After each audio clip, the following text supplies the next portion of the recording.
Hi, this is Joe LaForest with the University of Georgia Bugwood Network and the Southern IPM Center. Today I've got a little video for you on how to share a document on Google Docs. Google's provided this service and it does a wonderful job of letting some people edit a document, have other people be able to comment on a document, and not have to deal with trying to merge all the different versions and track changes and everything else together when you're done getting all that feedback. To get started, you're going to need a Google account in order to be able to use this service.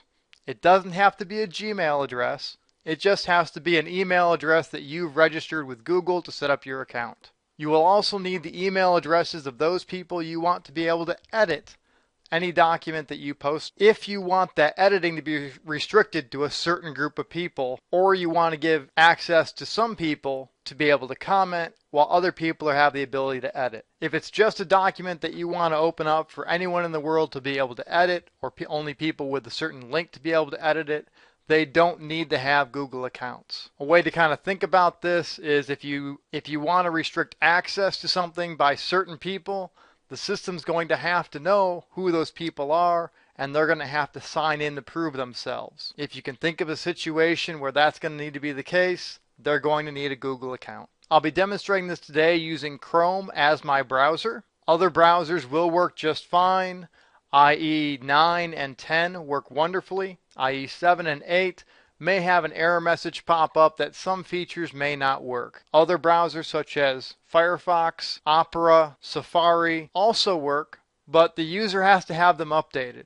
If they're still on Firefox 3.0, they may want to check for updates because there's been just a couple revisions since that came out. In Chrome, I've already signed into my Google account, and up here I can see the links to the applications they have available. And I'm going to choose Google Drive. From here I can see a list of documents that I currently have stored up here. If I was starting a new document, I could click on Create and then select the type of document I would like to make. However, for what we're demonstrating today, I already have one here for demonstration of Google Docs. You open up the document, and from here you can take a look at it, and on the top right there's a button there for sharing. Clicking that button opens a dialog which has several key things to configure the type of sharing you want to do. First of all is the link on top that you will use to share this with other people. It is unique to your document, and what happens when someone goes there depends on the settings you have set below. The first section of these settings controls who has access in a general sense.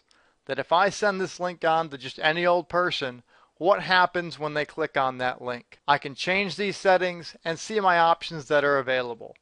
That if it's public, anyone on the web can find it and access it with no sign-in required. If I choose the option for anyone with the link, I have to have posted this link on a website or provided it in an email for them to access it. Finally, the option private, which is the default, has that all permissions have to be explicitly granted and sign-in is required. When I share documents, I usually use anyone with a link because there are often times where people want to pass it around to collaborators on a project or others who are loosely affiliated with what's going on to get their input. Down below you have the options for what happens when someone accesses that link.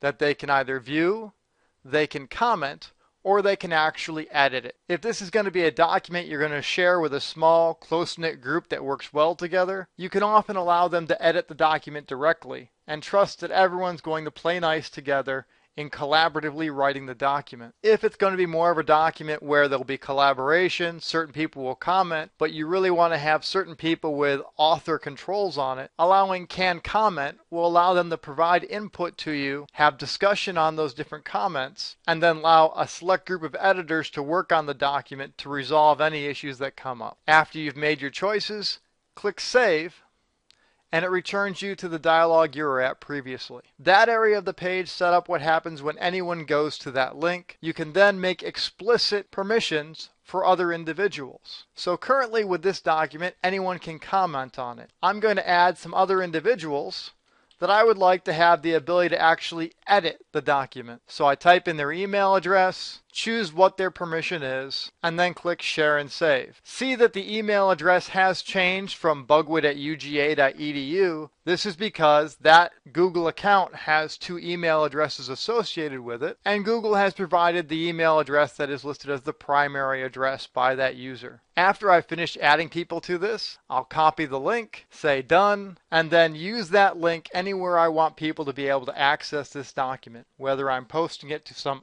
listserv, online resource, or just sending it around through email for people to provide comments and work on the doc. I'll be producing 2 other video segments that you can send along with those instructions.